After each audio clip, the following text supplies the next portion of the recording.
Hey guys, this is Hell Hades. This is a Raid Shadow Legends video. Guys, we just had all of the information drop about the 10 times summoning event that starts from tomorrow. There's a whole bunch of Valentines, schmoozy stuff going on. So let's get into it. Let me show you who is coming and up for grabs. Obviously, because we got the Fusion live, even though all of the stuff's not properly in the game yet, you can see the Fusion for Karato Fox Hunter is in the mix. I'm going to do a champion guide on him tomorrow. And I'm also going to do a champion guide on this dwarf over the next couple of days as well. I did play test them both on stream. Decent is what I would say.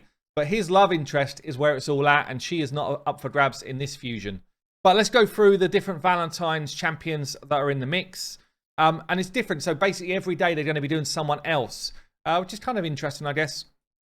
They're picking up on the old like couples that they've added into the game. So from tomorrow, from Friday, there's going to be a 10 times chance to get Zavia.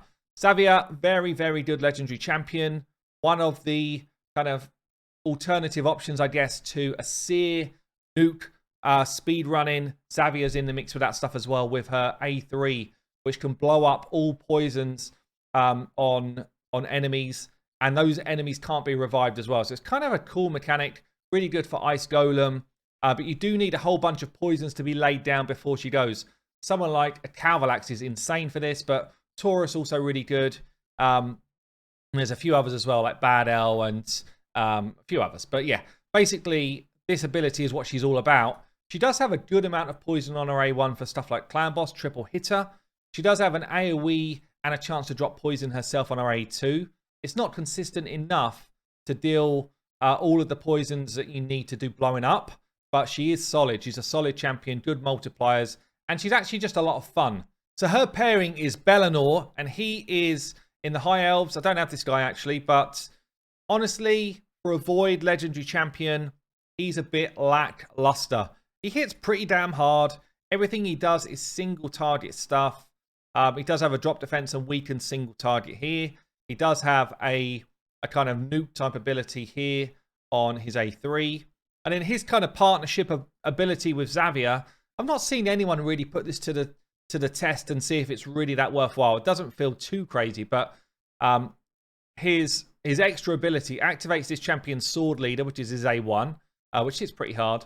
Also activates Zavia's poison rain skill if Zavia's around. So that's kind of cool. It's an AoE skill, but yeah, I don't know if it's that crazy. He's got crit rate in all battles. But I definitely wouldn't be pulling Void Shards down out my way for this dude. It feels like he needs a buff. He should be on the buff list. So, you know, give him something AoE, please. He's a Void legendary champion. Give him some more. So that's Friday. Saturday is going to be, where are we going? Cupidus. Cupidus. So Cupidus has got a bit of love for, since Hydra came out. He does a bit of work, especially with his partner. If you don't have his partner, which we will get to in a second, then this guy is a decent legendary champion. When his partner's in the mix, he becomes empowered, and it is actually a decent change. So he's got an A1 here. It's an AoE, and it's a smack. It's a really good AoE smack. Damage increases if the target's got debuffs. His partner does a load of debuffs, yeah? A2 is a triple hitter. Each hit books up to 75% chance of placing the burn. Not bad for Spider. Pretty decent for Hydra. This ability. And his A1's decent for Hydra as well. And in the A3, so he increases its own attack. 50% chance of placing an HP burn on all enemies if he kills someone. And it can't be resisted. So this is a great ability if you are comfortable to manual stuff. Like, if you're fighting Spider, you can get an AoE HP burn with no accuracy required if you just kill one of the Spiderlings. But unfortunately, his AI doesn't really kind of get to that level of that kind of drain of detail. And he's just like, nah, just go for the main boss. Obviously, he's not going to kill the main boss. So this is an interesting ability in the right situation. But there's not many times that I've seen it work well just using his own AI. I guess Doom Tower waves and stuff like that is pretty cool. But he gets a bit of a bonus when Venus is in the mix. And it's a decent one. 25% more damage to targets under debuff when Venus is around. Give that another 15 here. This ability is hitting for 40% more than it normally would when debuffs are out there if Venus is in the team. So pretty cool. Attacking all battles aura. Look, he's still, even when Venus is around, he's not the best legendary out there, but he's kind of decent. So, Cupidus, and let's talk about his partner for Saturday. She has got a stance going on, a very big paunch. Very serious as well. She's a real serious lady. What's going on here? She's got some poisons on her A1. It's pretty cool. Honestly, she's got one of the best kits in the game, but she's not used that much in like end game teams. You don't see her that much. It was cool that she kind of got a look in for Hydra, honestly, because a lot of people that are playing the game for a long time, they've got her and they're not using her because other champions just kind of do the job a little bit better. But she's got AoE drop defense and weaken as a void legendary. Very cool. 100% chance to land it if it's booked. 3-turn cooldown. It's very cool. Pretty much Lydia just does it better because she gives you a couple of very big buffs at the same time. She's also got an AoE HP burn. 75% chance to land in it. Again, if this was just what you were using her for, there's a bunch of people out there that do it 100%. So, again, she's just, for this job, she's not as good as the best. For this job, she's not as good as the best. For this job, she's not as good as the best. But a kit, all in all, is really solid. So she's kind of like the jack of all trades, but master of none. She's then got a great kind of pair up with Cupidus as well. Again, so removes all buffs from all enemies and a 50% chance of an extra turn. I wish they'd just make this and gets an extra turn. I really wish that would be the change. So against Hydra, you clear off all the buffs, and then she goes again, and she's either dropping their defense or she's burning them up. Very, very solid Hydra champion. HP in all battles as well. Very quick. Good stats. Yeah, Venus, I mean, she's a solid void legendary. But as I say, she doesn't really get that much playtime at the moment. Let's go on to Sunday then. Sunday. Yeah. So this is a champion that I do want. And this is a 10 times for Ancients, Sacreds, and Voids. So any type of shard. And it's going to be in line with a shard pool requirement for the fusion as well. So I'm probably going to do a bit of searching for this young lady. Sicia Flametongue. She enables some of the fastest Spider 25 teams in the game. 20, 25, whatever, 24, all of them. She's also just an absolute beast. Like, she hits hard. She's got great skills. And she looks freaking awesome. What a great looking champion. So what we got going on? Triple hitter. Each hit, a chance of increasing the duration of burns. She's got an AoE, drop defense, and weaken skill as well. So yeah, so it's 80% chance, books to 100 of placing weaken for 2 turns. 80% chance, books to 100 of placing drop defense, as long as there is at least 2 enemies under a burn. So, and she does that, and I'll show you that in a second. Then instantly activates any HP burn debuffs on each target. It's like a explosion. Literally just pops the burns. And because every burn that activates burns the whole enemy team, it's a freaking crazy, crazy skill. One of the best skills in the game, I would say. Really cool. And her A3 sets it up. So she's got an AoE HP burn, 100% chance of placing it, and gets an extra turn if she burns everyone. Now, there's a 3% chance that you don't burn everyone. Just generally, even if you're the right affinity, 3% chance that it's just resisted.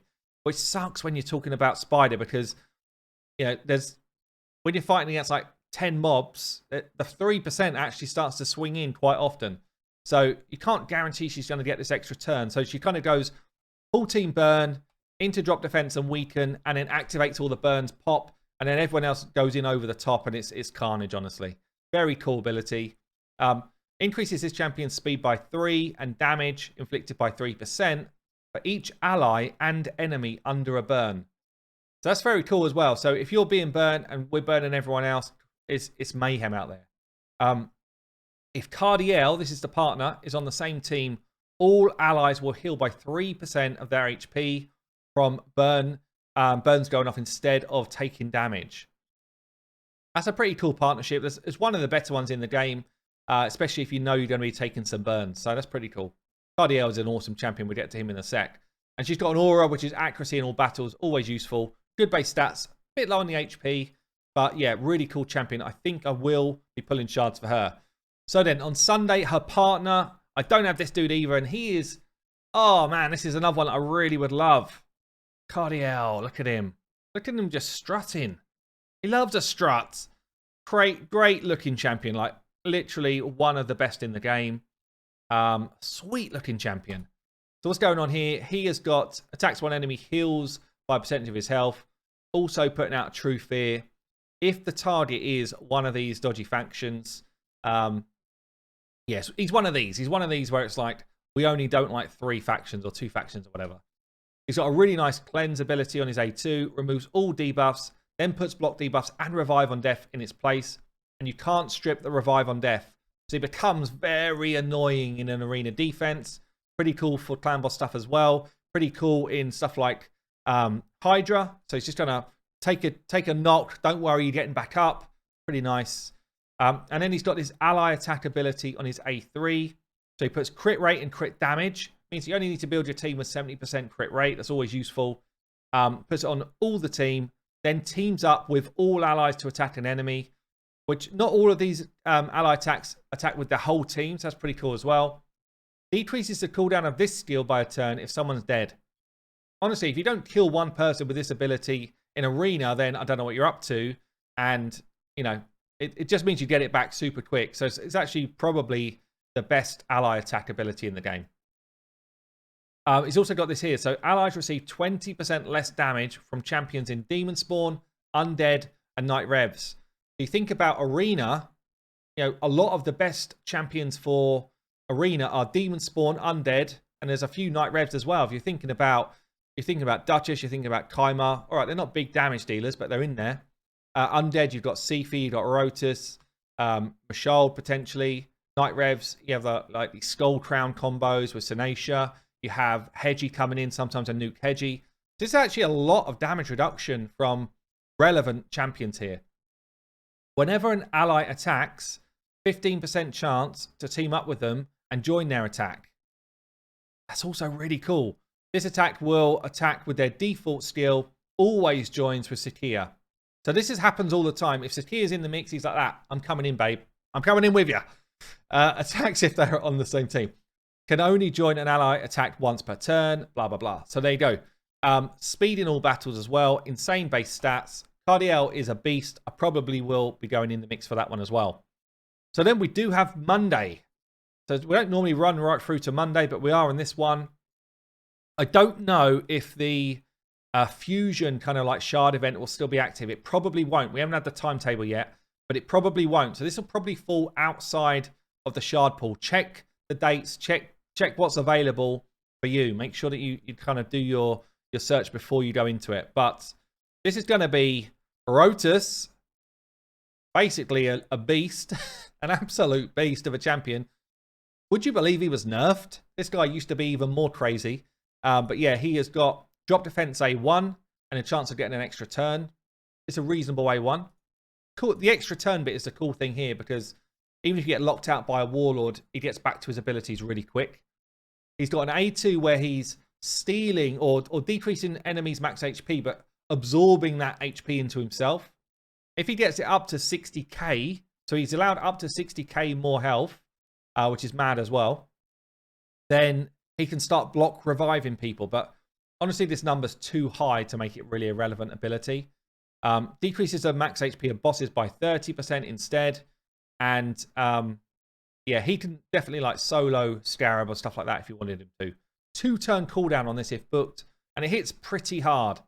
But this is his signature move, and unfortunately they've completely ruined the block revive part of it because of how much health you've got to steal here. But basically, he one-shots somebody and he gets another turn. That's the long and short of it. Ignores 60% defense. I put him in Savage gear as well, and there's barely any defense left. Ignores unkillable like Leos and Skull Crowns. Ignores block damage. Don't worry about you. The tower. Enemies killed can't be revived if he's got enough health, but he doesn't really ever have that. But yeah, grants an extra turn if he kills someone. And because he's got this kind of inbuilt life steal mechanic with his A2, he becomes really useful in not just in the arena, but also in a lot of the Doom Tower bosses where you need to sustain damage over time. He's actually pretty damn good for that.